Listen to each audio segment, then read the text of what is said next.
আপনি যদি আল্লাহর ভালোবাসা পেতে চান, কোনো মানুষ যদি আল্লাহর ভালোবাসা পেতে চায়, তাহলে সে কি করবে? মুহাম্মদুর রাসূলুল্লাহ সাল্লাল্লাহু আলাইহি ওয়াসাল্লামের ইত্তেবা করবে। কিন্তু আল্লাহ তাআলা কোরআনে স্পষ্ট বলেছেন, কুল ইন কুনতুম তুহিব্বুনাল্লাহ, তোমরা যদি আল্লাহকে ভালোবাসো ফাত্তাবিউনি, অনুসরণ করো কার? মুহাম্মদুর রাসূলুল্লাহ সাল্লাল্লাহু আলাইহি সাল্লামের। এখন আপনি বলবেন আপনি আশিকে রাসূল, হাজার বিদআত দিয়ে আপনার জীবন পরিপূর্ণ, হইল আশিকে রাসূল। আপনি বলবেন আপনি সুন্নি, অথচ আপনার জীবনে বিদআতে পরিপূর্ণ, হইল কি? সুন্নির কাজ হচ্ছে সুন্নতের অনুসরণ করা, সুন্নির কাজ হচ্ছে সুন্নতের ইত্তেবা করা। মুহাম্মদুর রাসূলুল্লাহ সাল্লাল্লাহু আলাইহি ওয়াসাল্লামের আনিত দ্বীনের উপরে নিজেকে সর্বদা কি করা? পরিচালিত করা। আল্লাহ এবং তার রাসূলের নাফরমানি করা যাবে না। নাফরমানি করলে কি সুন্নি হয়? হয় না। সুন্নতের অনুসরণ করে নিজেকে দাবি করতে হবে সুন্নি।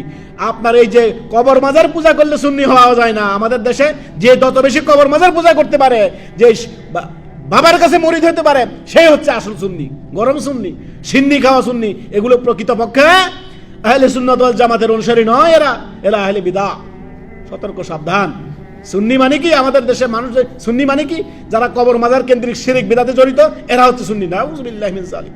সুন্নি মানে প্রকৃত খাঁটি সুন্নতের অনুসারী, আল্লাহ এবং তার রাসূলের দেখানো পথে ওইভাবে চলবে যেভাবে নবীর ও মুহাম্মদুর রাসূলুল্লাহ সাল্লাল্লাহু আলাইহি ওয়াসাল্লাম রাস্তা দেখিয়েছেন। ভালোবাসা পেতে চাও আল্লাহর ভালোবাসা পেতে চাও, কুল ইন কুনতুম তুহিব্বুনাল্লাহ। আল্লাহ। মুহাম্মদ টেলিভিশন, সত্যের জয় সব সময়।